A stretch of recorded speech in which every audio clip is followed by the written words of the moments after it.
I said I complained about something, and he was like, "Oh yeah, you complain about this. Someone's clearly not a father."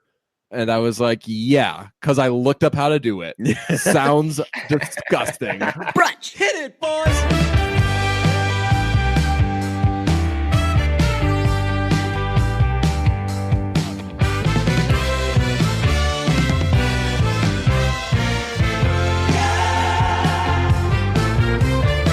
Always learning about ourselves, always learning about our bodies, always learning about each other's bodies. I learned something new about your body recently, and I just want to talk about this because I want young listeners to be able to hear about everything, and if they have any questions about their growing bodies, that maybe this can kind of fill in some blanks.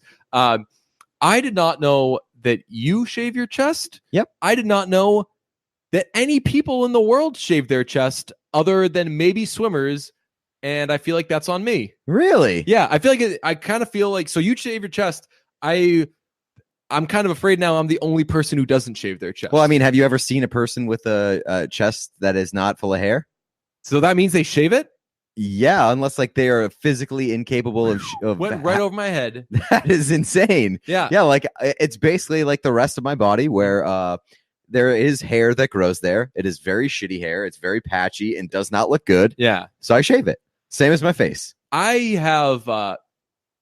have chest hair because I don't shave it. And it's kind of bad, but I feel like chest hair is maybe part of like a person's personality. Like I feel like it would be weird if I didn't have chest hair. It definitely would be, especially because you have facial hair. It's a weird dynamic to have facial hair and not have chest hair. That's true. Right. And then people will start asking questions about this guy shaves his chest. For me, nobody asks questions because they just assume that I'm naturally hairless. So that's what I honestly, I'm sure I've seen you topless before, and I never noticed either that you had hair or that you didn't have hair. And then you posted something on Instagram saying like your chest was bleeding. Yep. And you're like, messed up shaving my chest. And I checked in on you. I was like, yo, dog, that for real? And you're like, yep. And then I thought about it. I was like, I bet so many people I know shave their chests. Yeah, I would assume so. I don't think that it's that out of the ordinary. Every now and then, I have a small little spot. This is gross. I have like a small little spot on one of my shoulders that gets some dark hairs. So I'll lop that off. Yeah, but generally, that's me, but with my chest. Right, it's just a couple little spots that. My chest hair, I don't want to describe it, but I mean, my chest hair sucks. But if I'm letting some of the buttons go, I feel it's important to tell the world. Have that burger meat. You got a little hamburger meat showing. So I'm trying to think now. Like when Ryan, like I bet that Ryan Gosling doesn't shave I bet he shaves his chest, right? Yeah, definitely. But I've for sure seen him let it go with a few buttons. Yeah, you can do either. There's not an either and or situation. But like, what are you showing off if you're unbuttoning a few things and you got no hair there? If you have a chiseled chest, you got a little upper chest going on, got a little definition in there. So it's got to be one or the other. Yes. You can't Well, see, I don't even have the choice because my chest hair happens at like the bottom of my breast. Oh, so like it grows there, and then like it's very, very patchy and sporadic upwards. So like if I left a couple buttons undone, nobody would be impressed. My chest even if hair, I let it grow. My chest hair looks like basically an X that goes that starts on my breasts and then goes up diagonally. It's like an X there, and then the top is filled in. So it looks like if I have a few buttons going, you're like, man, that guy really can just let it fly. That guy's got hair. And it's real disappointing. And then it's like what are they called? That bait and switch? No, like there was something that men used to wear. It was like a piece of fabric that made it look like you were wearing a dress shirt. And also there was like a turtleneck that they would put on. It was just a neck and then two pieces of fabric on either side, and you would wear stuff over it, and it looked like you had a turtleneck on underneath. That's kind of what my chest hair situation is. Interesting. It makes it look like I've got a bunch of chest hair, and then deceptive. And just the deceptive chest hair. We saw Midsommar, we had to see it. Randy said that it was good. Randy saw it multiple times. I ended up seeing it 1.5 times. We'll get to that, although we don't really need to. I think by now you should just know this is how I see movies. Yes. I missed the beginning, then I eventually go back and see it. What did you like it, Pete? I really liked it, honestly. I it wasn't perfect. It was weird as hell. Not really my type of movie, For sure. but I liked it more than I expected to. Randy, did you like it? Oh, I loved it. I thought it was brilliant. You saw it Randy. twice. I saw it 2 full times. That's nuts. Did you? This is billed as. I mean, it is, I guess, by definition, a horror movie because it's scary and it makes you uncomfortable. But it's not huge jump scares, anything like that. My biggest issue with the categorization of it is every review or everything I read on it is it's a midsummer festival gone wrong. I think it went pretty right. It goes Yeah. exactly how they I planned. think everything worked out according to plan. I actually thought about it. Like, literally nothing went wrong. There wasn't one thing where, like, they almost get away or, like, they never even wanted to leave. Yeah, the Swedish people's plan went to perfection. I guess you have to consider from whose perspective did it go wrong from? Because if you're the Swedish cult, ooh, baby, that thing went off without a hitch. Yeah. Yeah, if you're Pelle, Yeah. like everything was great. I think it's a different movie for the Village. It's a different movie for Danny, and it's a different movie for Christian, Josh, and Mark. Well, it's not anything for those guys That's because true. they're gone. Well, they had a different experience, right? So, like for those 3 guys, it was definitely a horror movie. That's true. I wasn't. I thought it was going to be a lot more unpleasant. I read the Wikipedia summary before. I picked Randy's brain about it. I may have read a review or 2 before going in to see it. And I ended up, once I saw it, I was like, oh, shoot, this is actually a good movie, which Randy had said. I wish I hadn't done that, but I was just too big a fraidy cat. So basically, it is a movie where a girl who is going through some stuff and has the worst boyfriend ever follows her boyfriend, who is invited by his Swedish friend to Sweden to do what the Swedish friend calls a silly midsummer thing with a lot of pageantry. Like and theater, he says. It's like that's theater. right. And then they go to it and they find that it's a big human sacrifice thing. And they've got to sacrifice 9 people, 4 outsiders, 4 insiders. We'll talk about that later. And then a 9th person to be chosen by the May Queen.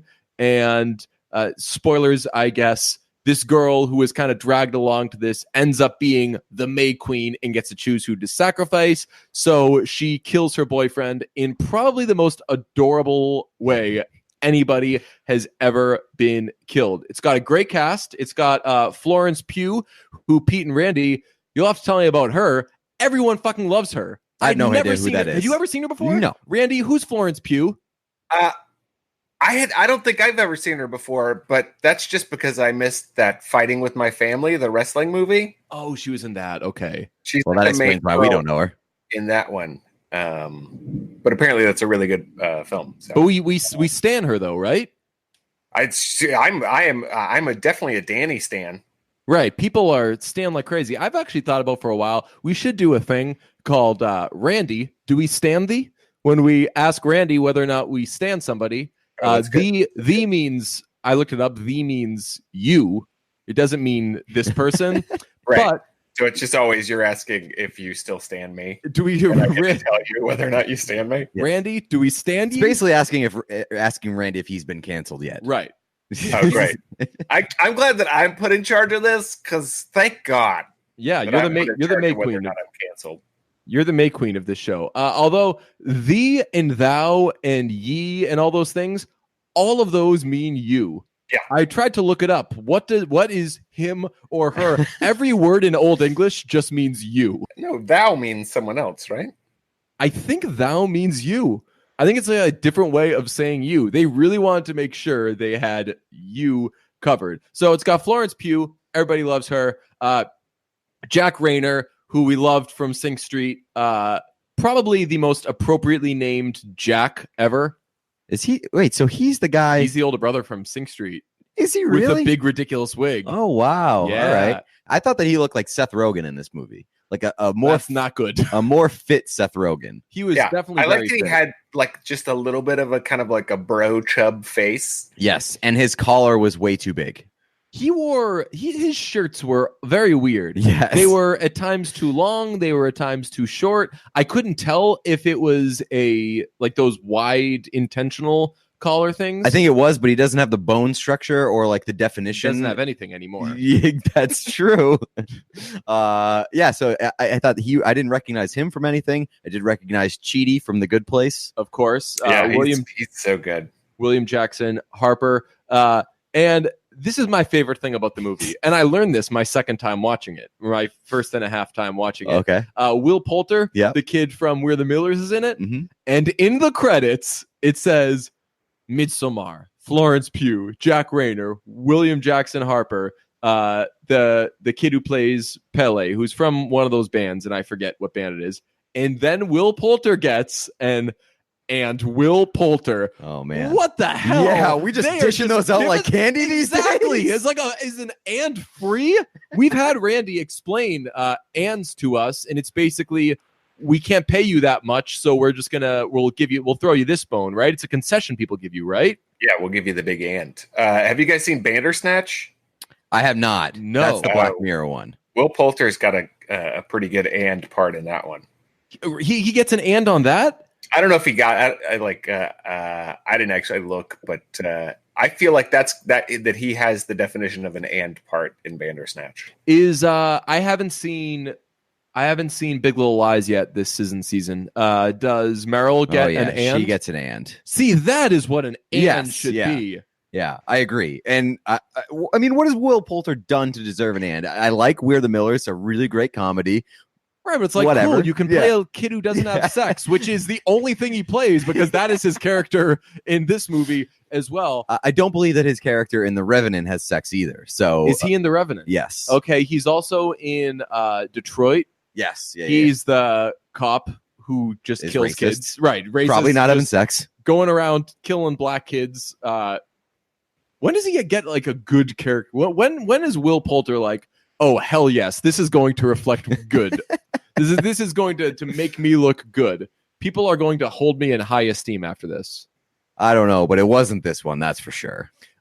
Randy, you had said the shots in this movie were incredible. I feel like that's what makes this movie good, other than the kind of Get Out aspect of it, where you can tell as you're watching it that it's telling you what's happening. You just don't totally get what's going on.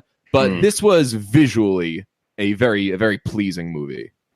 Yeah, I thought the cinematography was gorgeous. Yeah, just like, like I think the difference between like what's going on and visually what's being presented, which is just like this sort of horrible scenario, but presented in this very beautiful way. Such a cool thing. Yeah, I put your mind off a little bit. Like there's like almost like a visual dissonance, right? Of just like there's very much a juxtaposically of like how it's presented That's to a you word. versus what you're watching. And I also heard it referred to as like a basically like a reverse horror movie where it starts off with like the horrible thing and like in at nighttime and then goes into like the rest of the story. It happens during the day, and it seems like this very, or at least for a time being, like a very light sort of like we're having a good time sort of thing. I need to see it a second and a half time, but as Randy mentions that like it's not presented, it doesn't make you feel like you're watching a horror movie. The music, the only time I can remember that the music was dark and scary was when she is tripping and running towards that little shed. That's the only time. Otherwise, it's generally all like light flute music, and a lot of the soundtrack I think is provided by, or a lot of the score is provided by what they're playing there. So even though it's horrible things that are happening, it's all like very light and often fun. I thought that music. the cliff scene was a lot of like intense music. Oh, okay. Was there? I like could be a- misremembering. There is some intense music. The soundtrack, stream the soundtrack, and it'll give you sort of a better idea of like, oh my god, I was so into what was happening on screen that I wasn't really listening to the music during that scene. But yeah, there's some little darker tone stuff. But I really enjoyed the music. I really enjoyed. I think the first time you see like a sort of this line of children walking and this sort of ethereal song is playing, and then behind the children is the band playing the music. Yeah. So we went down. We said that Danny has a very bad boyfriend. He has shitty friends. My big takeaway from this is Christian, the boyfriend, and the friends died, but in the context of this is how the cult views things, all of them were deserving and had to be sacrificed. But let's go down the characters and what they died for. Okay, so there's Josh, who is a student. He's a classmate of Christian's. A nerd. And he's just a nerd. Yeah. He's a really, really good student. So he takes pictures and he asks questions, and they're like, yo, that's enough for you to die. But he did ask. He said, "Am I allowed to take pictures?" And it was a very, very, very strong no. And he gets up in the middle of the night. I think it's the one night scene of the entire movie at the actual cult setting. He gets up in the middle of the night and takes pictures of the things that they said very much do not take pictures of these. Right. Then there is Mark, who leaves us with a lot of ammunition. This is Will Poulter's character. He's just a loser. And they were like, yo, if we invite this guy, he's such a loser that something like he'll accidentally do something and he'll die because he was a loser. Wouldn't you know it? That's exactly what happens. He takes a piss outside and they're like, yo, this is sacred ground. That's a tree, blah, blah. And he was literally pissing on their ancestors. If you'll remember the scene right before that, yes, they're dumping the ashes of the ceremony, like around that tree. Yes. And you'll notice like all the dirt around that tree is gray. So that's all the ashes of everyone in their like village that's ever died. Okay. Yeah, so I feel like he's literally I'll be the Team Mark then. Yes. I feel like no, you don't want to be Team Mark. No, I'm saying when I just came to his defense, that'll be the closest I'll be going forward. I feel like DJ missed a lot of like slight details. No, I murdered you guys on detail after when we were texting about it. Because I had Wikipedia'd it before. I saw all of the things. Oh, yeah. You're right. And you're like, oh yeah, guys, there's all this stuff, and it's like, well, yeah, I noticed that the second time I was watching it, but I also didn't read the entire synopsis of the movie. Oh man, how many different things did you read? Reading the Wikipedia page, knowing that, so I guess this will bring us to Christian. He dies because he was date raped and they positioned it to look like he was cheating on his girlfriend. So she chooses to kill him. A lot of the date rape stuff, if you know it's coming, is obvious. Very, very obvious. It was obvious. I didn't know that it was coming. It was all very, very obvious to me. No, you faked though. You faked knowing it. You said that you knew about, the period blood. I did know about the period blood. They literally show it. Just randomly drinking it. Did they show that after though? No, they show. No, they do it. They do a pan. It's a love story where it shows the story, like the artwork. Yeah. Okay. It's very, very clear. Okay. That they're collecting period blood and then using it and pubes, and they're using it for something. I didn't know what they were using it for. Okay, so you did know when you saw it. You were like, all right, yeah, I was like, darker. That is darker. And they do set up a lot of shots that, which is cool. Like, they really tell you exactly what's happening. There's a scene before they go on the trip where Danny and Christian are on a couch together, and there's a big painting above them, and it's a bear and a little girl in a crown, just like right in the bear's face. And the bear is what they use to kill Christian. And I saw some additional information about that. It was painted by a Swedish guy. Ooh. And the name of the painting is Poor Little Bear. Really? Translated in Swedish. So, Poor Little Bear. Oops. Sorry, Christian. Yep. Poor Little Bear. That's great. Yeah. I think like on the topic of like, did they deserve it? Well, I'm going to quickly get to the other two. Okay. So there's Connie, a British student who is friends with Ingmar, who is Pelle's brother. And her just friend. It's not his brother. Oh, I did realize this. They keep saying this is my brother, this is my whatever, and it's because they're in a cult. Okay. So I did not know that. I think that he is not related to Ingmar. That's correct. No.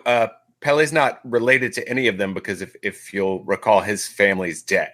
Right. He said his parents died in a fire, which brings me to a question about the actual festival, because they say that it happens every 90 years. No, I don't think his parents died as part of a ritual. Okay. What losers? I mean, that would be cooler, but I was like thinking about that as well, and I was like, that doesn't make any sense unless he had like 130-year-old parents. But they still do they say there's a May Queen for this 90-year ritual, but there's a wall of all the May Queens, and clearly it's a yearly thing. So do they just do a different ritual?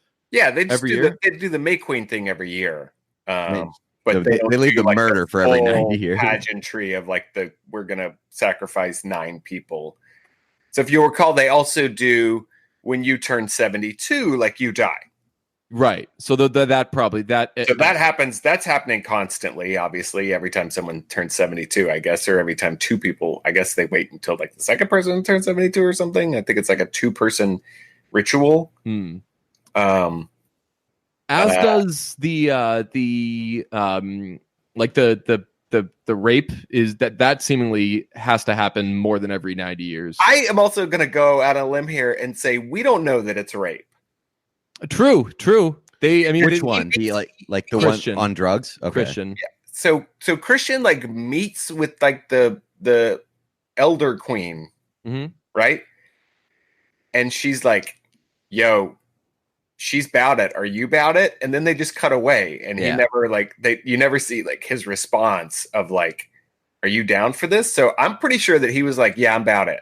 That's true. I mean, I was very hesitant there to use that word for it because it is entirely possible that he was just doing it. But even if he did have like interest or he didn't explicitly say no, they still drugged him and then had sex with him. Right. Which I mean, they like, gave him some mushrooms and then they were like, "Do you want to go in there?" Nobody until like he was like halfway through, nobody was actually like pushing. Which does bring I get it, pushing.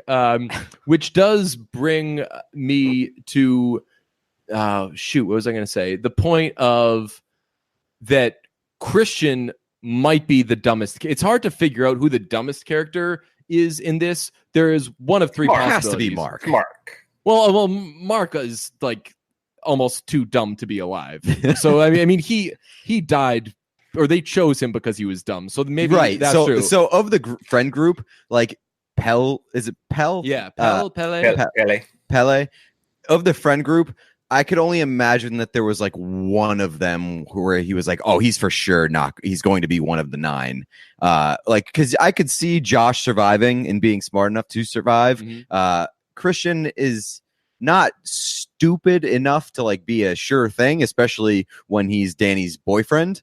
But I do think that Mark was always going to die. I mean, on their grounds, you could argue that Christian was the best behaved. Like, he was a shitty boyfriend to Danny and he forgot her birthday and everything, but what does that matter to these people? They don't know that. I mean, he showed up to everything. He didn't even like bring a present on the trip with him. I know. Oh, he's she was talking about our fucking birthday. Like when they were like meeting up, like, and like this is you're gonna come to the trip, and she's like, "Yeah, actually my birthday is gonna be like the day that we get there." I'm like, it's like this. Yo, bro, pack a gift. This girl's entire family died 6 months ago. You think that the boyfriend would be like, "Let's look for a reason where I could do something to make her happy." Oops, forgot her birthday. Right. So that's the big thing with him, is that like he is an unfathomably bad boyfriend. Like the reason everyone goes on this trip is Josh goes because for his studies, he's a very ambitious student. Mark goes because he's a loser. Like, maybe he'll be less of a loser in Sweden. He seems to think he's going to have sex there. Right. Yeah, he was there for the sex and the drugs. I think a big selling point for Pele too, probably to these guys, was like, also we are high the whole time. Right. Christian goes solely because he will do whatever it takes to be the worst boyfriend to someone whose entire family just died. He is like, as far like on American grounds, Christian, definitely the worst of them. Like, you can put up Yeah. with a dummy like Mark, like whatever, just choose to not hang out with him. Yeah. But Christian's entire reasoning for going on the trip was to get away from his grieving girlfriend. He's basically trying to force her to dump him, right? It seems that way. Like, it seems like he was about to break up with her or on the verge of breaking up with her, and then her entire family dies, and he's like, fuck, I can't really dump her. I felt so sad. Obviously, you feel sad for Danny in the first 15 minutes because she loses her entire family. But in addition to losing her family, before she even knows that they're dead, she's on the phone with one of her friends talking about how she's being a burden to her boyfriend by saying, hey, my sister just sent me this really cryptic email and I think she's going to do something horrible. And he's like, yo, you got to stop giving her attention. Like, this is basically saying this is on you, saying whatever he can to get off the phone with her. And she like feels bad about it. Like, what an awful relationship, really, for both of them. He's obviously the bigger douche, so you kind of root for her. But man, how is that relationship still going on?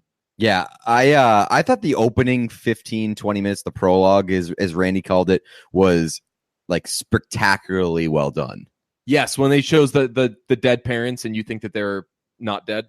Yeah, I was wondering if they were dead. They're actually breathing at that point. Oh, that's right. really? Yeah, man. I even took a note of that. Yeah, you're right. So maybe it's before, or maybe it's as it's happening. Oh, I think it's as it's happening. I think they've gone to bed and she's like slipped the hose like under the door or whatever. I mean, just that is a brutal scene. It is. Like, it's awful. They basically show backwards how everything happened. Like, they show them they're breathing, as Randy said, and then you see the door and there's duct tape. Oh no, you see them first turning off the car. So the firemen are turning off the car. Yeah, and they go into the house and you see that she sent hoses to her parents' bedroom and into her mouth. That is just duct tape. Streamlined it. A garden hose like inside her mouth, and with the vomit and everything. Oh my god, so disgusting. So much. Right. I mean, so that was what I missed. I missed literally probably 10 or 11 minutes the first time I saw it. And you guys were like, yo, you're missing an important thing. But since I'd read it, I was like, yo, I'm just missing that her family. Well, Pete said you're missing the important thing. I said go see it because I want to see your perspective on the movie where it just starts. Oh, if I didn't know. Yeah. Yeah, and you're just like, God, that Danny girl is so clingy. Right. She's obsessed with her family. God. Just go home and visit them if you like them so much. No. Yeah, having it was important to see it though. Like, and I think the most important thing as far as Danny's character and seeing that is how she reacts when her family dies, because she wails like there's just something about wailing in this movie where if you're in pain, you don't cry, you don't scream, you just really wail, and it's like a siren.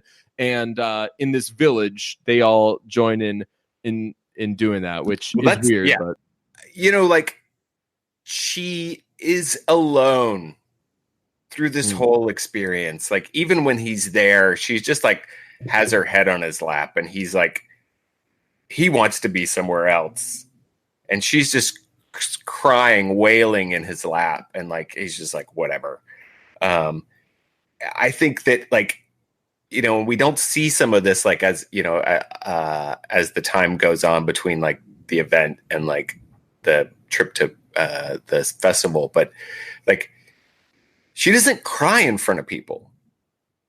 yeah, true. She just like runs off into bathrooms. She runs away and cries alone in bathrooms. And it's like, okay, so she doesn't feel like welcome to like share her grief with anyone. And you know what? So now that you say that, the first time that she does it is with the commune, which it probably wasn't of her choosing because they were kind of following her around because she was May Queen. But that's right. The first time she's really crying with somebody is after she sees Christian with the old woman and the girl, and she's wailing in that room, and they're all kind of giving it back to her. Yeah, and they're doing it. They're doing it with her, which is like a thing that their village obviously does. Like we see it in the ritual, right? Yeah, I thought that was like when the old guy from Love falls off, right? And I thought that was the most important, like symbolic, and like basically that scene gave me what I needed to know about that movie, was that like those people are sharing the trauma and sharing the grief so that that person doesn't have to deal with it on their own. And that explains how like Danny would get wrapped up into the cult thing and be like consumed by it, because it's the only place where she feels like she has other people supporting her. Where it feels like home, right? It's like Pele says to her, like, does Christian make you feel held? Does he feel like home to you? Right. And I wonder what Pele knew. I know that there's some theories that he was somehow in on the family's death, that it was like his idea all along. He was hoping that somehow Danny would end up coming, because it did end up being kind of, I don't think that he killed her family, but it did end up very, very convenient for Pell and the commune that Danny ended up going, because she ends up getting the May Queen. She ends up killing Christian. She ends up, when we talk about how everything worked out perfectly for the commune, Danny going was like probably the biggest part. Yeah, it was great. I think great for her, great for them. Not so great for Christian, but yeah, I don't think Pele had anything to do with like her parents' death, but I think that I think he's like totally honest the whole time. I was going to ask that, like, how much does he ever really lie? Obviously, there's a lot of lies of omission, right? But he doesn't say overtly, like, hey, it's okay, it'll be safe. He says to them straight up, he says, I forget what the term is, atestupa. He says, we're going to be doing this. Josh says, are you actually doing this? And he says, yes. Right. And then he says, you'll see in the morning. He's not saying like... And Danny goes, is it scary? Does he? And he doesn't respond, does he? No, they don't answer her. They just sort of like, Josh and Pele just kind of like look at each other like, you know something, you know now. Which I understand Pele there, but Josh, dude, like, how do you go to sleep after that, knowing that you're in a place where they're sacrificing humans? But I think that his big thing was his thesis, and he wanted to see it, and he wanted to see it play out. And if he said something that might have spoiled it and like prevented him from being a part of that. True. So I think that he didn't want to scare them off. Yeah, in his mind, he's like, oh shit, Pel's showing us this really cool thing. Yeah. And I do think that Pele is genuine when he tells her that, like, I really want you to come, and I think that you would benefit from this. Totally. He straight up, like, he thinks that's going to help his people, but as Randy said, it's going to help everybody. Like, right, because he said he's been there. Right. Like, because he's an orphan. Yeah. Yeah, he was alone, and he found this family. Speaking of family and embraces, this is a very big movie for hugging while holding the back of somebody's head. Is that a European thing? Is that a cult thing? Or what is that? Did you notice the way they hugged? No. When they go up to people, they hug each other and they grab the back of their head. It's basically like they're making out with them, except without kissing. Interesting. Yeah. Maybe you have to read the Wikipedia page to have picked up on it. But it was the first thing I noticed. The way he held Ingmar when they ran to each other, I was like, wow, those guys love each other. And then he saw the old guy, and they hugged that way too. And I was like, all right, so this isn't anything special. This is just how that old guy was a real dick. I'll say that. That old guy was definitely like the like, you should definitely know something bad is happening, because the way that he approached Connie and Simon, like, he was like, oh yeah, your boyfriend ditched you, or your fiance ditched you, and well, just wait for the next ride. It's wild how passive they were when they realized that they were dropping off one by one. Yeah. That, okay, Simon's gone. He would never leave his fiance, but he did. Okay, whatever. They didn't give a shit when Mark disappeared. Oh no. Right. And when he disappears, a girl lures him away, and she's like, hey, I'm a girl that's talking to you. Come with me. And he goes and he leaves. And they're all like, oh, I bet he'll be gone a while. Like, well, since when? Why do you think this guy's going to go have sex a bunch? Yeah, and like have sex for a long time. It's like, Mark just went to have sex. He's not back within 15 seconds. What's going on here? Right. Maybe they know something about Mark. Yeah, maybe Mark is maybe Mark's got something up his sleeve. He doesn't have a refractory period. Thanks for hims.com. Oh, there you go. Wanna go ahead and deliver the goods? Why don't you finish it off? Why don't you give us a little taste? Why don't you have the whole meal? Guys, I've heard you talking about Hims and how they're helping guys look their best. Word. Mm-hmm. I think it's time for us to see what it's all about. Here's the problem, guys. I don't know if you know this. 66% of men start to lose their hair by age 35. And here's something. Once you've noticed thinning, look out. Is it too late? It's too late. God. It's too late. Maybe you've noticed your hairline slowly starting to move backwards. Any bald spots yet? Who knows? You can't see behind you. Only looking forward. Yeah, you can only look forward. That's the problem with the human eyeball, is that it can only look. It's pretty limited in where it can look, and you can never see like the back top of your head. So you could be balding and you don't even know it. But I think that's because God knew that you should always look forward. Don't look behind. What's behind is behind you. But God is potentially up in heaven making fun of you with all your loved ones, because he can see the top of your head. He can see your bald spot. Right. He's the all-seeing being. Like, look at that gross bald spot. Yeah, God thinks you're gross, but we think you're cool. Right. We think we think you're beautiful just the way you are. Yeah, whatever you want to do with your hair is fine. But if you want to prevent hair loss, the best way to do that is to do something about it while you still got some hair left on your head. It's time to get a handle on those precious locks. I ask you guys this question. Do you want a bald spot to pop up? No, not for me. No. Do you want your hairline to recede? Absolutely not. Do you want to do something about it first? Well, I don't really want to do anything about it, but if somebody else could do something for me, that'd be great. Maybe if in our sleep we could bring the doctor to us. Yes. Have you guys heard about these people? They try all sorts of weird solutions. Like what? They'll like go outside and they'll rub like plants on their head. Ooh, they go to a gas station for it? Yeah. They'll go to a gas station and they'll buy some weird product from a guy on the corner and he promises that it's going to do something. And guess what, guys? Does that guy have snake oil? It was just his snake oil in a jar. Hey, Randy, when is a door not a door? I don't know, DJ. When's a door not a door? When it's a jar. When it's a jar of snake oil. So yeah, don't turn to weird solutions. Don't buy that guy's snake oil. If that guy had a legitimate business, he would be advertising on Brunch. He would not be trying to sell you stuff at the gas station.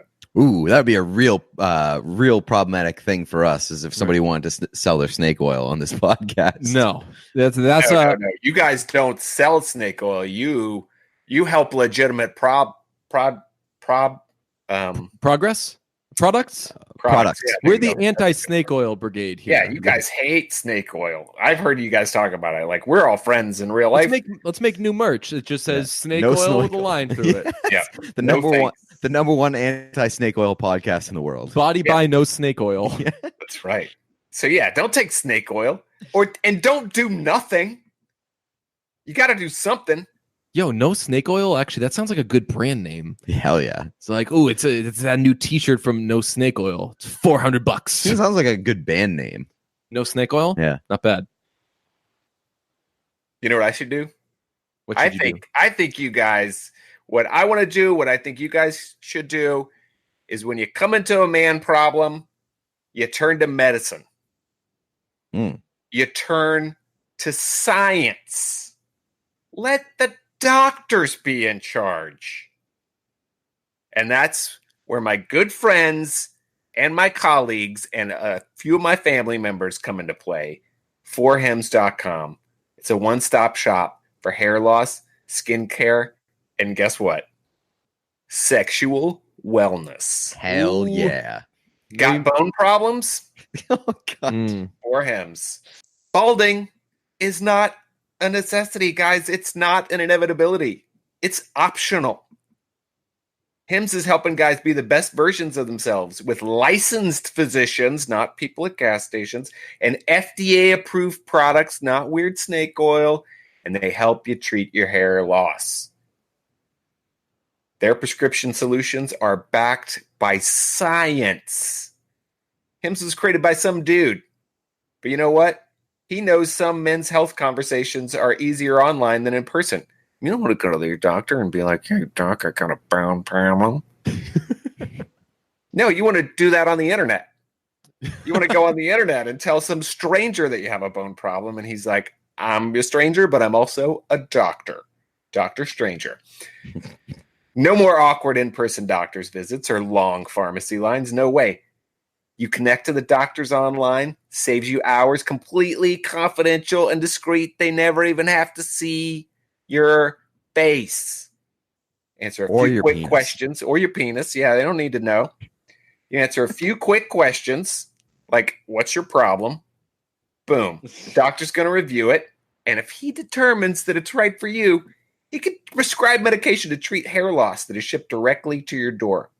It's the hair loss treatment everybody's talking about, guys. It's been featured in GQ, Men's Health, Esquire, Playboy, Brunch, all of these things. All of these things. This section is mandatory. That's the part you have to read. Definitely read that sentence. This is a call to action, guys. Motivate him, bro. Motivate him. I am telling you guys right now, this is what you have to do, and you have to do it right now. Pause the podcast. Get online. But wait until you get the instructions. Get online right now. You can get started with the Hims Complete Hair Kit for just $5. What are you waiting for? Why are you even still listening to this when you could be online spending only $5? It's only $5. Come on. It's $5. What is it? $5? $5. It's half a banana. You got to do it. $5. What could it cost? $10? Yeah. It only costs $5. You got to do it right now, guys, because limited supplies. While supplies last, this deal works, man. But once the supplies are gone, guess what? They don't have the stuff anymore. You don't want to be the asshole among your friends who didn't get the supplies. No, you could have. They ran out. The supplies. Go to the website. Check it out. It's got all the information you need. It's got full details. It's got safety information. It could cost you hundreds. Or it could cost you only $5. That's for you. The choice is yours. Choice is yours. Live or die. That's right. You got a choice. You could spend hundreds of dollars if you went to a doctor or a pharmacy somewhere else, or you could spend $5. Go to hims.com. Here's the most important part. /brunch. Boom. Got to get that brunch money coming in. Yes, That's Randy. forhims.com /brunch. forhims.com /brunch. Brava, brava, brava. Great job. Hey, Randy, what does brava mean? Good job. Okay. What if we see what does a physician feel like when he's like filling up his tank at the gas station? He's like, I better take off my coat and stuff. People see me, they're gonna get the wrong. If they see me hanging around a gas station, they're gonna get the wrong idea. I am a reputable physician. Yeah. If they see me around here, they're gonna be like, fuck you. Go! I got it for Hims. Go hawk your gas station supplements someplace else, buddy. I'm just filling up my tank. Yo, that was a very good read. That was very good. Only have one thing to edit out. Great stuff. Let's it's literally what I do for a living, guys. Hell yes. Yeah, I know. We should just have you do our reads from now on. Pete suggested we run down the shitty things that Christian does as a boyfriend. Took me like 3 seconds to come up with 80. Really? Yeah. I'm interested. I mean, I have obviously forgot the birthday present. Didn't tell her about Sweden that he was going. Jerk. I think that was the most like egregious thing that he did the entire movie. Let's clarify. We don't stan not Christian. Randy, no. Do we stand thee? No, absolutely not. No, Christian is if you stand Christian, GTFO. Yes. Oh, you can't hang out with us. You can't hang if you stand Christian. Yeah, didn't tell her that he was like officially going to Sweden until like 2 weeks before the trip. Basically forcing her to not be able to, as she said, sorry sounds like too bad. Yes. Yeah. And then she ends up, but she apologizes to him. Poor, I just want to give her such a Swedish hug, hold the back of her head and say, you are a strong person. Don't put up with this asshole. But I thought that was done. I thought like that entire scene was done so well with like just showing how the you dynamic can of be the manipulated. Yep. Absolutely. And so I thought that was great. That's like textbook gaslighting. Oh yeah. Where he's like, why are you being so weird? I told you it was a possibility that I would go, and then also I never told you that I was going, and that I had already bought my plane tickets, and that this is like set in stone at this point. But you're acting crazy. Yeah, why are you being so emotional? Like your parents just died less than 6 months ago. Ari Aster, is that his name? Yes. Yeah. He sets it up so well that just between what goes on with her, the limited glimpse that we have of Christian, and what we think, we start off kind of on the wrong foot with Christian, I think it's safe to say. So everything goes to hell with her family. We know that Christian's not the best guy. And then you have that scene, just knowing what she's going through. I feel like everyone in the theater is doing that thing where they're like, their hands are out and you just wave them. Fanning yourself, basically. Where you're just like, oh my God, this guy is get out of this relationship. There is no solid ground for Christian to stand on at the beginning of the movie. Like never find out how that even happened, that relationship. How he became such, like how they got to that place and how he got to that place. But in addition to that, I have like the mushroom scene where she was like, I can't do this. And he was like, I was surprised when he was like, hey, maybe we all shouldn't do the mushrooms right now. But he only does that when he's pushing back against Mark. I wrote that down as one of mine. He phrases it as, so they're all going to take mushrooms, and Danny says, I'm not comfortable doing this. I want to find my footing first. So he turns to the group and he says, hey, everybody, I'm going to wait for Danny. Instead of saying, hey, we're going to wait. He with like 4 words, he puts it all on her of like, hey guys, in case you're suspecting whether or not she's a wet blanket, yeah, she is. And now she's bringing me down. And he only pushes back once Mark starts pushing back. Because he says to her, he was like, don't let that fucking loser be the reason you do anything you don't want to do. So the only thing that we learned there is that he holds Mark in lower esteem than he holds Danny. But other than that, he doesn't give one hoot about her. Yeah, I'm glad that you brought that up. Then obviously the cheating. I mean, whether he was on drugs or not, still showed interest. As far as we know, didn't explicitly say no, that he wasn't interested in that other woman. I think it's tough to. I am absolutely not taking his side. I think it's very tough to tell because he walks in there, he looks around, he sees all the women, he's not blinking. He has. It's tough to make like a solid determination there. Right. I mean, he was definitely checking that girl out the whole time. Right. Yeah. I mean, like as soon as she like picked him. Right. He wants to join in the group. Yeah. So I mean, that's basically what I got for my list. I'm sure that I'm missing some other things. No, you got all the big ones. I wrote down was friends with Mark. What a loser. That doesn't directly like affect. I'm talking about his relationship with Danny. Well, she has to meet Mark as a result of him being friends with Mark. What a bad boyfriend. Committed to leave her for a month and a half after her family died. The I'm going to wait for Danny thing. Ate pizza with Mark in the beginning. Discussed his sex life with his friends in a way that besmirched his lady. Yeah, I didn't like that at all. Like, you never see him do it, but Mark says the thing, right? Like, you could be dating a girl who would have sex with you. Right. He says, why don't you, you could or be who enjoys sex. Who enjoys sex, yeah. And I'm like, hey, man. Like, hey, if you're, it's sort of if you remember that guy on Twitter like a couple months back who was like, excuse me, I've had sex with plenty of women, and I've never met a woman who enjoys sex. And everybody was like, I don't think that's a girl's problem. That's a problem. Sure, you know what? He needs to go to fourhems.com. You're right. I'm pretty sure. Are you positive that's something a real person said and not something that I said in response to someone trying to make fun of me? That was a real thing that happened on Twitter. And it was like the one time in the world that all of Twitter has gotten together and just like been on the same team. And they're like, that is fucking hilarious. I've realized whenever most of my responses to people who try to dunk on me are me just like finishing the dunk for them. Somebody a while back was like, I said I complained about something, and he was like, "Oh yeah, you complain about this. Someone's clearly not a father." And I was like, "Yeah," because I looked up how to do it. Sounds disgusting. Boom, nailed it, you loser.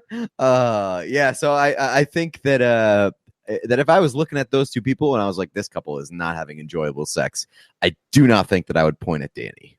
Yes, Right. Yeah.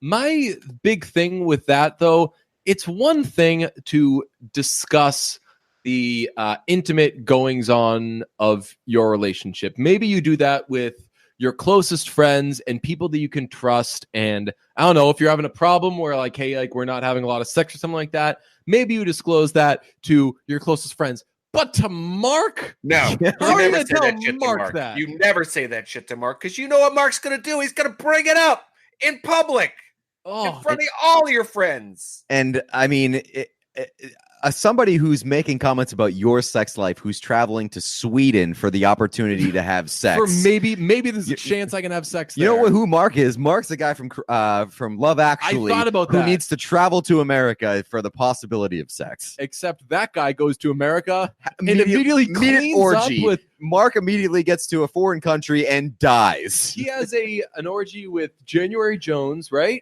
Yes. Is Alicia Cuthbert one of them? I think she's one of them. Yeah, it was just like three It girls with Shannon Elizabeth there. Big three. It was, man, good for that guy. Bad for Mark. I do wonder, did Mark or Josh? I mean, Josh, you saw how he was knocked out. But do you think that they felt any pain when they were killed? Do you think that they were killed in like humane ways? I think Josh was feeling some pain because they cracked his freaking head open and he was like on the ground going. He was having a seizure. Yeah. Oh, that's right. He seizes after. Yeah. Man, I must have been. You know what? I did look away a lot at times that I thought it'd be bad. Like I didn't.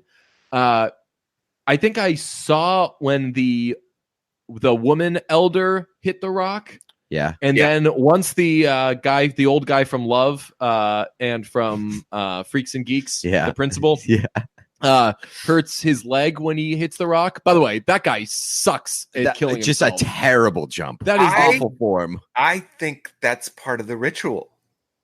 Really? Because he doesn't. I don't think he has a rock underneath him. I think she has the rock, right? And I think that's what happens is the woman jumps like face first and the guy jumps feet first because they had that big hammer like at the ready. Waiting, yeah. I was just wondering if they were like, hey, just in case somebody messes up. And that could totally be a part of it too. But like I was like, God, it seems so purposeful that he was like, I'm gonna jump. Yeah, pencil dive. Well, you know what? Far be it from us to assume that these people would be trying to avoid pain in their deaths. Because looping back to the dumbest people discussion, I think the Christian is high up there because after he saw all of his friends disappear, they went up to him and they were like, yo, want to take these drugs? And he was like, I'd better not. All my friends are disappearing. And they were like, don't be a little bitch, take it. And he did. And then that was like the rest of his life. Then I love that girl though. The girl that gives him the drugs. Is that also the girl who lures away Mark? No. Okay. No, this is another girl. Like she does a couple of different things. Mostly revolving around Christian, where like she gives it. She's first off high as fuck. And she like is stumbling over and she basically like falls in front of him and she's got the cup and she's like, drink this. Oh, yeah, that's right. Fun. Yeah, she's just like wandering around the campus, just like falling all over herself and handing out drugs. And just like giggling and like having the best time of her life. Yeah. There's always that one girl in the Swedish Midsommar tradition who is just walking around with a cup of drugs. Fucking that classic stereotype. Yeah, and when they're on drugs. Yeah, she also like once he's had like the paralytic or whatever, she's like, "Oh, you can't move. You just have to sit here. Yeah, it's fine." That weirded me out. That weirded me out when they've got him essentially paralyzed sitting there. I'll tell you, I didn't like Christian. I liked Jack Rayner. Very good performance from him. I don't know if it's that difficult to. act that distant, but like his scenes with Danny where he clearly needs to be there for her and he's not, as you said, Randy, his mind is just somewhere else. I thought he was great, that scene on the couch where she's wailing and he's just not looking at her. But like as they are preparing him, as they're stuffing him into the bear, while he is totally conscious, it looks adorable in the end. But I don't know. I thought that he was. Yeah, I think that he did like a good job of sort of portraying that like that the lights are on but nobody's home, right? Or like exactly. And so I kind of felt bad for him in that situation because that's the most horrible thing, to like be there mentally but not be able to do anything about it physically. Right. It's the old Johnny got his gun thing. And so I loved the drug effect when they're on like the mushrooms and stuff, and they have like these close-ups on their faces and you just sort of see it like slowly morph, and it's subtle enough to make you sort of question whether you're going crazy if they're actually doing that. That's a great way of describing it. They I really love Danny's don't little overdo flower, it. like the flower on her crown that's like breathing. Yes, insane. Great. It's very, very and then cool. there's that when she first takes the mushrooms like out in the field and she's talking to Ingmar. He's like, "Do you want to come talk to me and my friends?" And like one corner of his mouth just like bends up like this. Oh, it's so creepy. Like in this like super weird smile, but just like on half of his face, and it's like he's being like sort of fish hooked. And it's so creepy, but it's also like so like kind of like off in the corner, like you don't really, because she's kind of like turning away as it's happening, because I think she's like, I don't want to look at your face because it's doing weird shit. Ingmar is also a candidate for dumbest person at this whole thing. So as I said, they kill they sacrifice 4 outsiders, 4 people within the commune, and then kind of wild card, and they match the 4 and 4. So they kill Connie, Simon, Mark, obviously, and Josh. And then for their side, they sacrifice the 2 elders who are already dead. They've already killed themselves, as are all those people. They've already died. And then they take 2 volunteers to sit in the temple as it burns with all the other bodies. What kind of... And Ingmar is one of them, and then some other guy is one of them. How could you be that dumb? It's one thing to be in that cult and know that eventually your time is going to come, but you just hope that it's going to be... not from sitting there being burned alive. Why would you choose that? Well, I think that was like Ingmar wanting to be like a martyr, or just like going out in a way for the cause, I guess. Not that. I think that when the queen is talking, when she's trying to convince the British couple to stay, she's like, it's a great honor for them, right? Like for the old couple that do their sacrifice thing.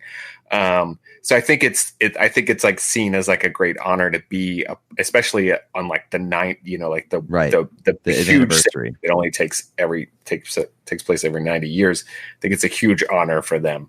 I have questions about that scene though too. In the fire, is that they give each of the guys a little something in their like mouths, and like for one they say it's for the pain, and for one they say it's for the fear. Right. But for the guy that, and I think it's Ingmar, who's supposed to not feel any pain. No, it's not. It's the other guy. The other guy's supposed to not feel pain, and he ends up screaming. And he's like screaming, and I'm like, well, he's definitely feeling pain.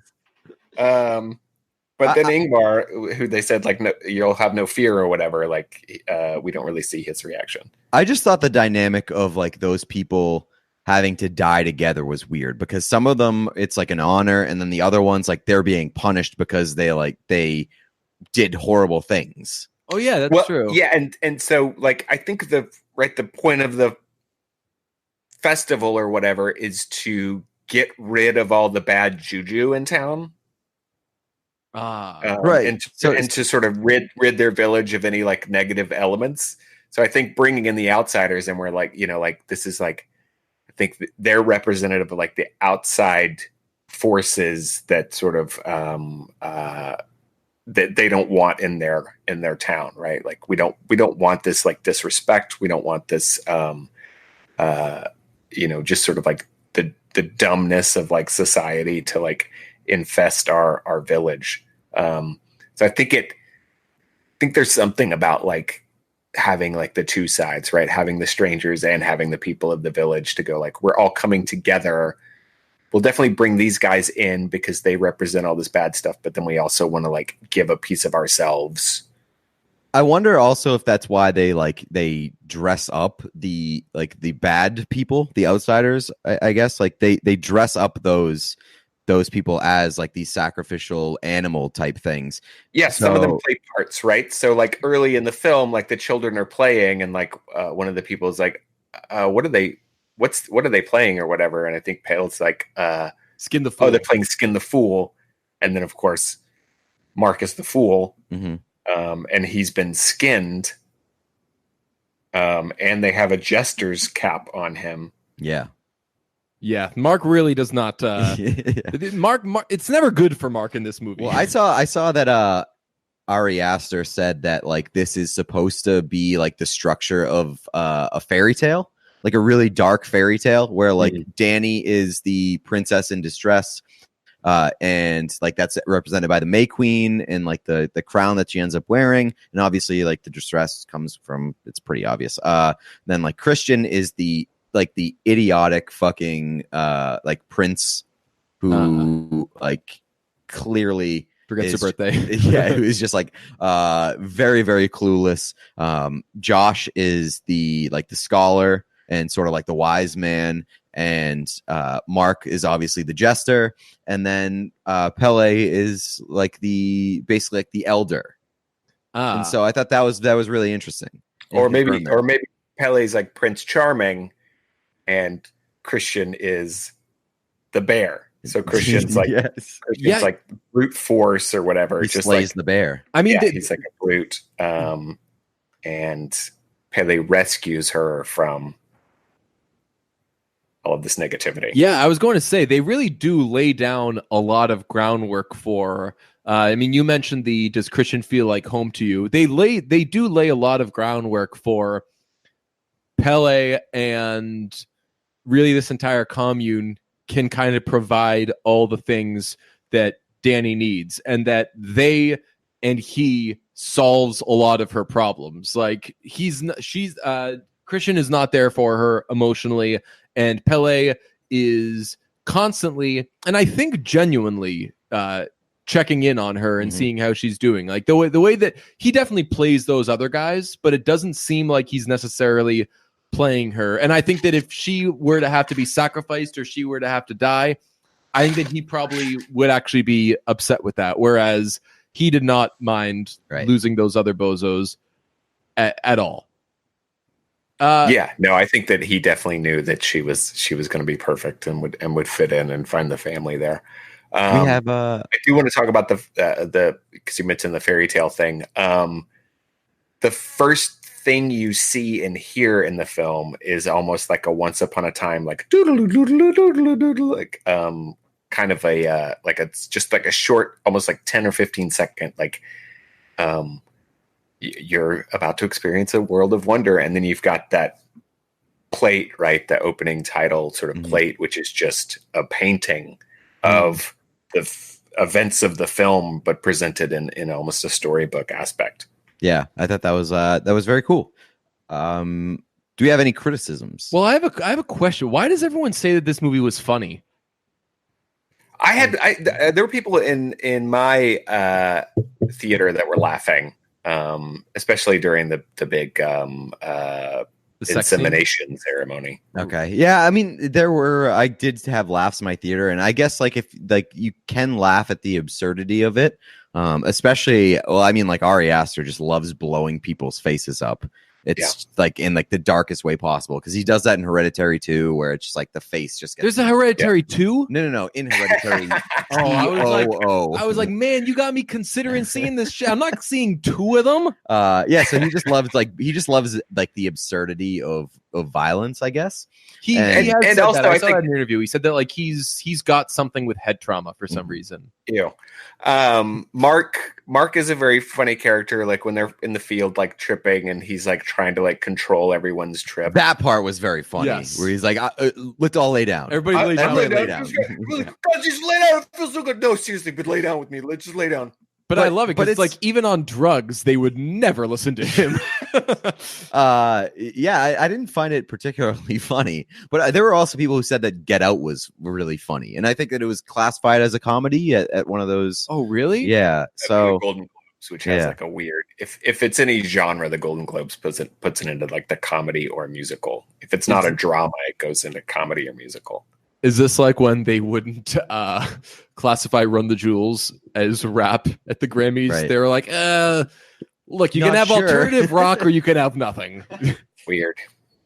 Yeah, so I would not call it a comedy. Any complaints about the movie, though? Complaints? Or criticisms? No, my big thing the first time seeing it was that I thought it was all very convenient that they ended up quote unquote doing things to get themselves killed. But I talked to you guys about that in the text thread, and even on here, I think that was just an oversight on my part. Like they all did, at least according to the rules of there, do things to die. In reality, like, does pissing somewhere should Mark die for being a dumb loser? No. Should Christian die for being a shitty boyfriend? No. Should Josh die for like taking a picture? Even not that it compares because these were like life or death stakes, but I mean, like, even in journalism and stuff, when you're doing reporting, every now and then, if there's like a little corner you can cut to like find something out, you take it and then you figure out how to explain how you found it out later on, you know? Right. Like, yeah, just like if you can have an off the record conversation that'll help or something, whatever. And that's how I looked at what Josh was doing. Like he was breaking some of their rules he was taking pictures of stuff for his own purposes, but he was essentially only doing it so later on he could reference it, not necessarily use those pictures. It was just a very like light flubbing of their rules, and that ended up getting him killed. So I think that was my big thing, that like according to our world, they didn't deserve to die, but according to... It's only a mild desecration of their holy scripture.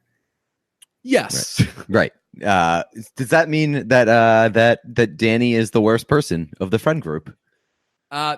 She's the only murderer. We should interpret the ending. But it's basically a horror movie version of The Graduate, where you see the expected result at the end, and it's up close on the facial expression. And then at the very end, the facial expression changes and the movie ends. In The Graduate, it's to show that they did all this stuff in haste. And then when they realized, wait a second, what are we doing here? Now real life sets in, then their facial expression changes. This is, she's seeing all this death and all these people around her keep dying, and she's just so distraught over it. And then it clicks in her head like, hey, well, now the relationship's over and I'm not with Christian anymore. Still very, very creepy. Yeah, absolutely. And that she has a family again. Yeah, right. Did you think that she stays in the commune? Absolutely. Yeah, absolutely. I think that's the whole point of the thing, is like that they have a new like recruit for their cult. And it's so funny because I'm so on Danny's side the whole movie that I'm like happy for her at the end. And it's only like later, like I was talking to a friend of mine and she was like, but cults are bad. Right. And I'm like, yeah. No, I know. I don't support anything that these people are doing. If this was like a real life thing, I would be like, that's a bad cult. Don't get involved with them. But in the context of the film, I'm like, yeah, it's actually like this super happy ending. Well, it's just like I kind of get it. Like you understand about how these people get there, and you're like, I get it. Like I understand how this would happen to you, but that's why I asked, like, is she the worst person of the friend group? Because she's the only one that killed somebody. I mean, on paper, she definitely is. Right. On paper, she is. Because I, even watching it, even being in that the world of the movie, I was like, yo, you can't just like kill Christian. Right. like Christian is a dick. Christian is for sure a bad boyfriend and like a real asshole, but like we he don't does like not him. Deserve to die. Can't go killing him, dude. Like you can't just kill him. And I think that it's also like an interesting discussion of like obviously there's some fucked up things happening in this cult and stuff, but like also that's from our perspective, and there's certainly a culture within the cult in that society where like those things aren't fucked up. It's what they do. Right. And so I think there's a discussion to have about that too. I have a question about what's Connie and Simon's problem? Why are they friends with Ingmar? Ingmar doesn't seem cool at all. Ingmar seems super cool. No, he doesn't. He was super cool because He was a chill bro. He was a chill bro. He seems super dopey. chill. Like when Danny's having a bad time tripping, and she's like, "Oh, those guys are laughing at me." He's like, "No, they were laughing before. Everybody's having a good time. You feel supported. Come meet my friends." Like he was being really sweet. Plus, the bar of being like a cool dude gets lowered significantly when you find out that cool dude is offering you like a trip to Sweden. That's true. It's like I'd be friends with that dude if he was like, "Hey, be a little bit friendly with me, and you can come with me to Sweden." Yeah, you like, come to me to this awesome festival. I'll give you bags of mushrooms. Right. That's actually, I don't blame them. They are for sure the most unlucky people in this. Connie movie. and Simon. Yeah. Yes, I totally agree. They just wanted to leave. Man, Right, they figured it out and they were like, "Fuck this, I'm out." I love which how is the elder very queen- normal reaction. So if he hadn't have sworn, if Simon didn't say like you guys are fucking crazy, you guys are sick, if they had just said respectfully we would like to leave, would that still? I see that's where I fall into they were going to kill all these people no matter what. you can't There's leave. absolutely no way. You can't leave because I think they would be like, no, if you leave, you're going to go tell somebody about what we're doing, and this is like a super secret. Right. I think it's the same thing with Josh kind of. And that's like, where simply by going they were doomed. So Right. that's Well, why I don't know. Connie may have ended up being the May Queen.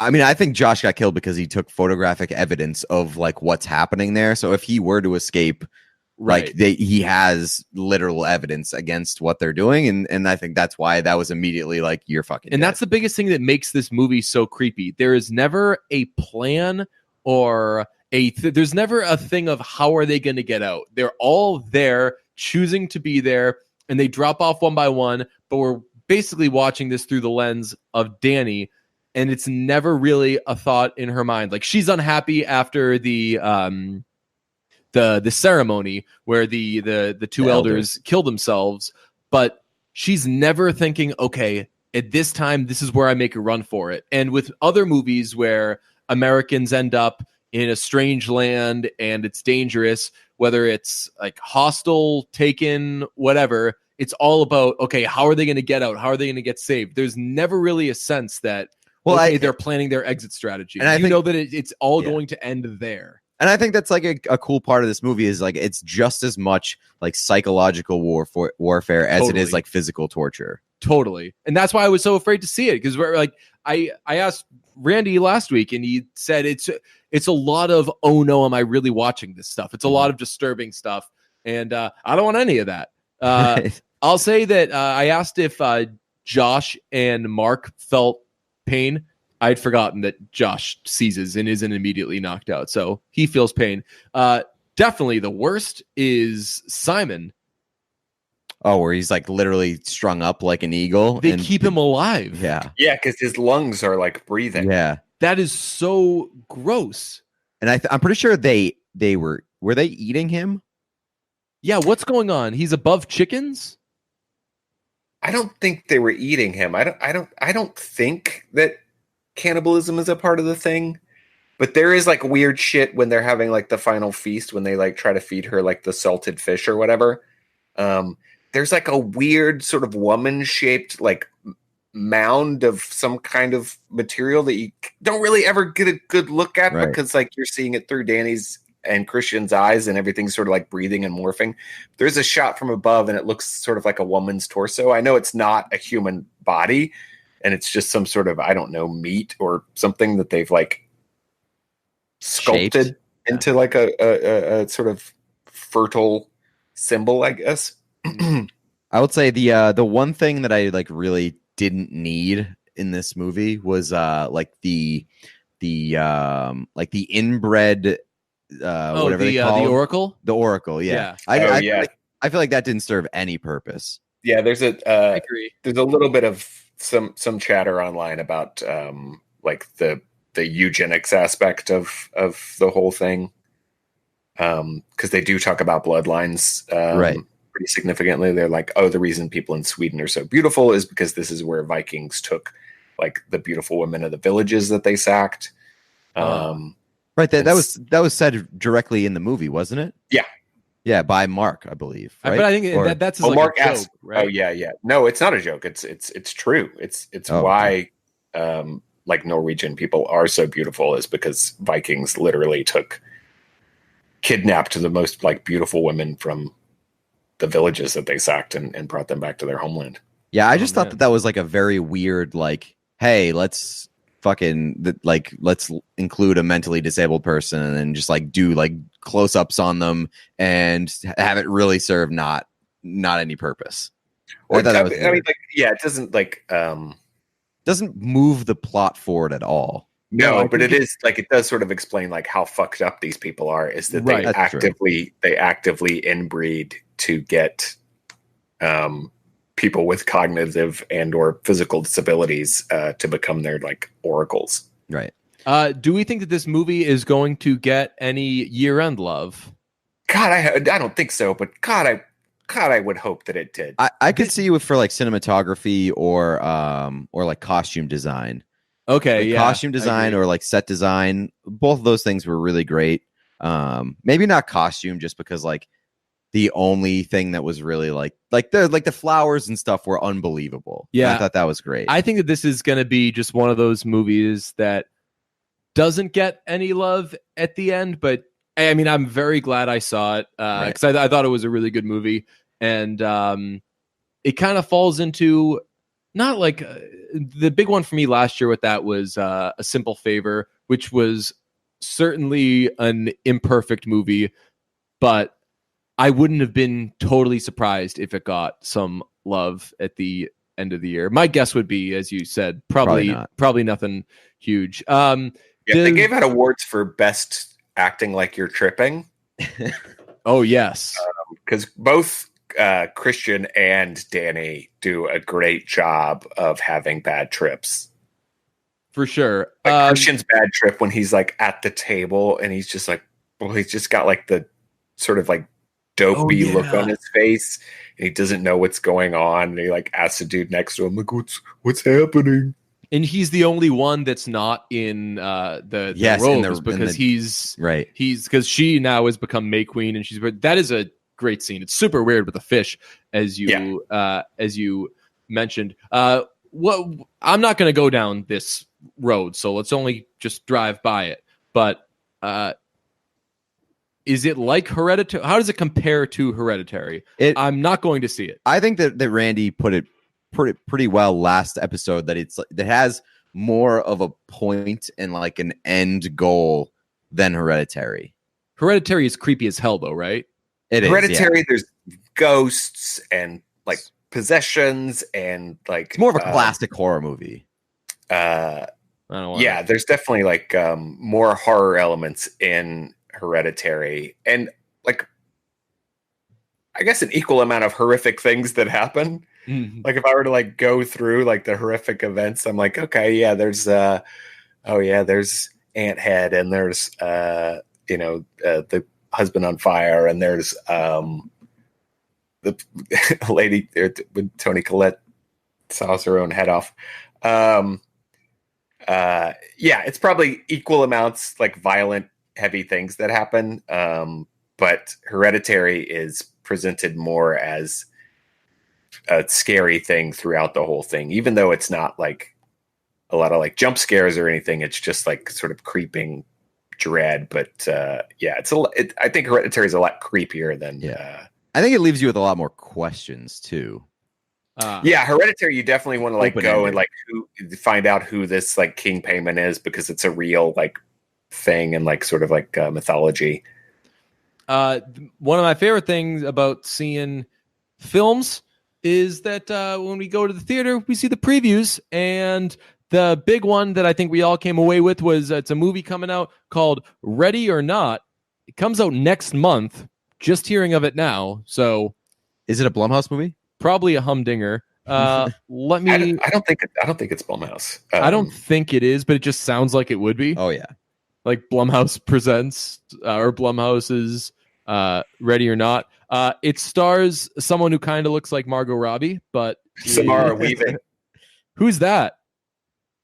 She's she's in in 3 Billboards, but what does she do in that? She's in 3 Billboards. She's the girlfriend. She's the ex-husband's girlfriend who works at like the horse place or whatever. The zoo. Oh man, the just like helpless one. Yeah. Yeah. No, she's not. Is she? Who plays Woody Harrelson's wife? Oh no. Oh, she could be Woody Harrelson's wife. I think she's the girlfriend though. I think she is too. I think she's one really of these shots on her IMDb page is her in the car. I'm pretty sure. She's really good at being a dork. She was also in The Babysitter, the Netflix horror movie. Have you guys seen that? No, but that sounds great. Netflix horror movie? That's totally up my alley. It's more of a comedy, but yeah, it's pretty fun. It's very light. It is not a Blumhouse movie. The production company is Fox Searchlight and distributed by Walt Disney Studios. Oh, beautiful. Yeah, fun. Walt Disney's distributing that? Family fun. They're barely making any movies nowadays. Samara Weaving was also in MILF. Is it Smilf or MILF? Maybe it's MILF. I think it's MILF. Is that it? Yeah. This Ready or Not is the description on IMDb is a bride's wedding night takes a sinister turn when her eccentric new in-laws force her to take part in a terrifying game. So basically she gets married and then they said, okay, now the last thing that you do on the wedding night, which you would think would be something else, is you got to play this game and it's just hide and seek. But they've got like guns and knives and everything. And it seems equal parts thrilling and totally stutid, totally ridiculous, which makes me think that hopefully it'll fall into that kind of would you rather area. This seems like a brunch movie. Perfect brunch movie, absolutely perfect. Adam Brody is in it, which is very exciting to me. Adam Brody's making a big time comeback. He was in Shazam last year. Oh, that's right. That's who that is. Oh, he was like one of the Shazams. Yeah, he was one of the extra Shazams. Speaking of Shazam, do you guys see the Shazam thing? Yes. I question whether that's real or not. It is. I don't know what you just said too. I just lost connection. So a guy goes on Beat Shazam, the Beat Shazam thing. Okay.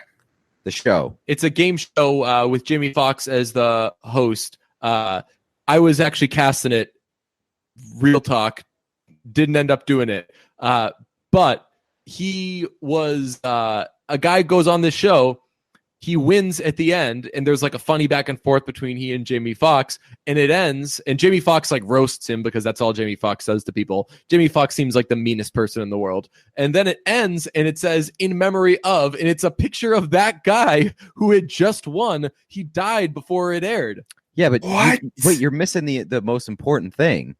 What is that his final guess of the song that won him the show was "How to Save a Life" by The Fray. That was what. But that's not the big. That's not like the big thing. Well, that's turns out that's some irony in it. That's the big twist. That's some irony in it. Yeah. So, but basically, you watch this light little thing, and you see like the how to save a life thing, and you can't think of it, and you're like, okay, funny, okay, classic burn, Jamie Foxx, cool. He died.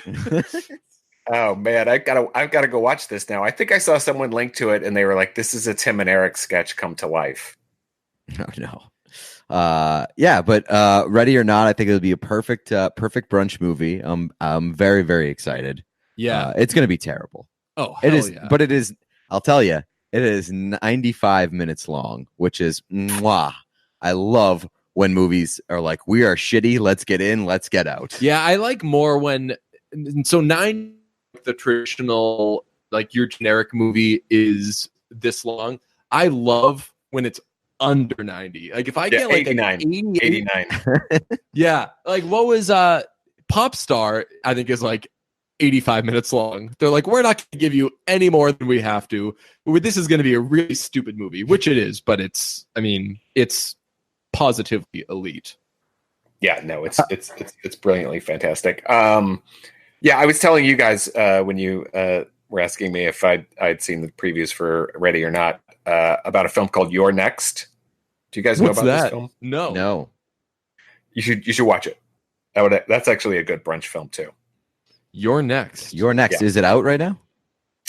Yeah, it should be available on some sort of streaming service at this point. All right. Okay, Should we take a we'll blind recommendation? We'll just make sure our stream doesn't hit the tree. If you know what I'm saying, Randy.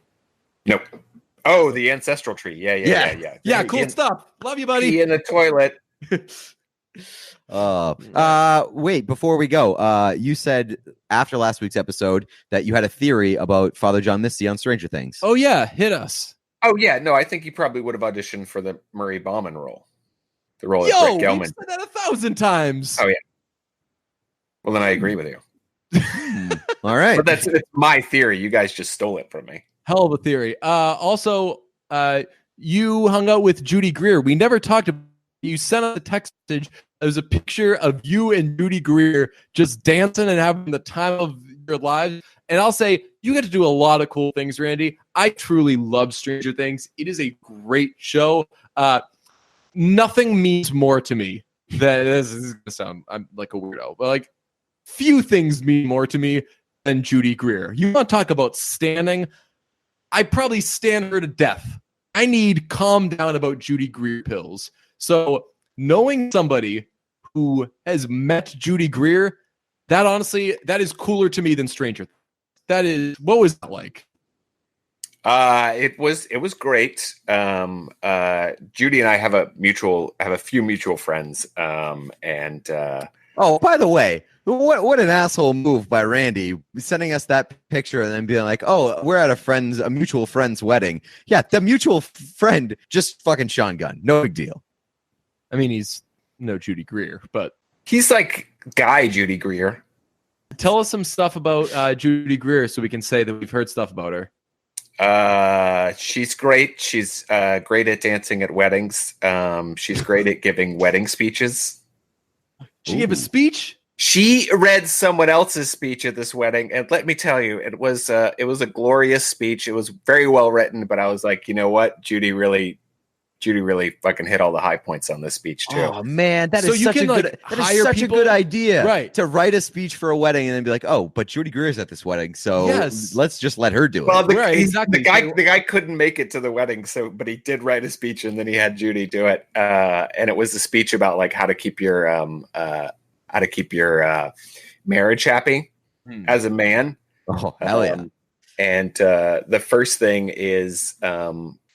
Whenever your wife asks you something to affirm in the positive too, you say, "Yes, queen." And then whenever she asks you to a question that the answer is going to be no to, you go, "No, mommy." And anytime you introduce her, you have to introduce her in the Borat voice. That's my wife. Hell yeah! That is the number one rule of marriage. Those are the secrets of marriage. Do you think that we could get her to read our ads if she's just reading stuff? No, I don't think so. Damn. What are the chances you think? We've definitely tried to book her for this podcast. What are the chances you think we could ever get Judy Greer? A couple of guys like us getting a gal like her. Geez, I don't know. She's so cool. Like I wouldn't want her to do this podcast because I feel like that brings her down. That she did brunch. Yeah, we have no problem ruining your career, but Judy Greer is like too important. What has Miles Teller been in since he was on Brunch? That's true. Legitimately.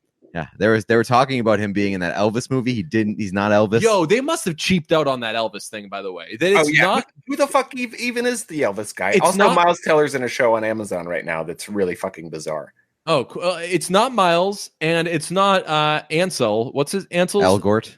Ansel Elgort. I think I've heard that. I don't even know who the fuck the guy is. I was like, who? I mean, also, I'm out of the loop. He probably has like 8 million Instagram followers. But that's the classic thing of like, hey, where are you applying to college? You're like, oh, Harvard, MIT, Columbia. In the end, I decided to go to UMass. Bunker Hill. Right. Like, so were you really considering paying those guys, or were you just gonna? I mean, maybe this kid's great. I mean, they the next 007 they just cast is also a relative unknown. I like the idea of doing that, giving a huge part to somebody that really is that's going to be kind of their first thing that everyone sees them in, because it can either go really well or horribly. Don't you think that Ansel Elgort would have been the perfect one, though? I think that he would have been better than I'm not a Tyler. big Ansel Elgort guy. I'm a huge Ansel Elgort guy. I think I've only seen him in Baby Driver, but Baby Driver is so good. You didn't see Billionaire Boys Club? Oh, is he in that? Yep. Yeah. With Kevin Spacey. Are there jump scares? Yeah, every time Kevin Spacey comes on screen. There it is, Randy. Oh, Randy, love you. Thanks, buddy. Love ya. Bye.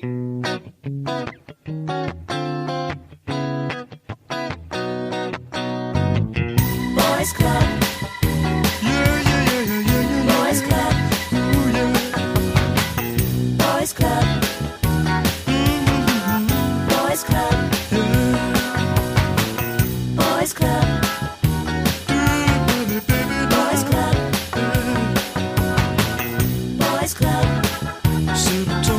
Boys Club.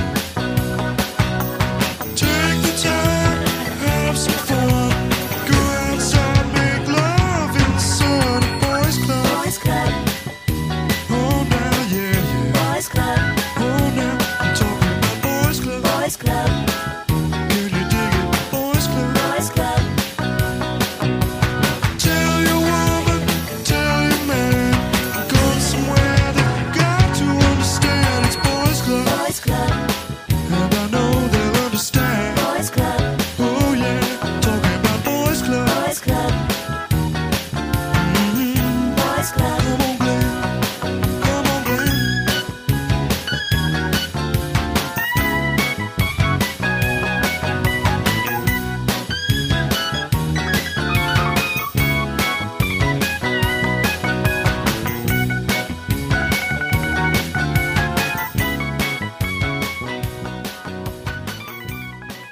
Fuck it, the bald people are gross. People can't help but it's just human nature. You see a bald person, you go, ugh. Ugh. Here's the problem, guys. I don't know if you know this. 66% of men start to lose their hair by age 35.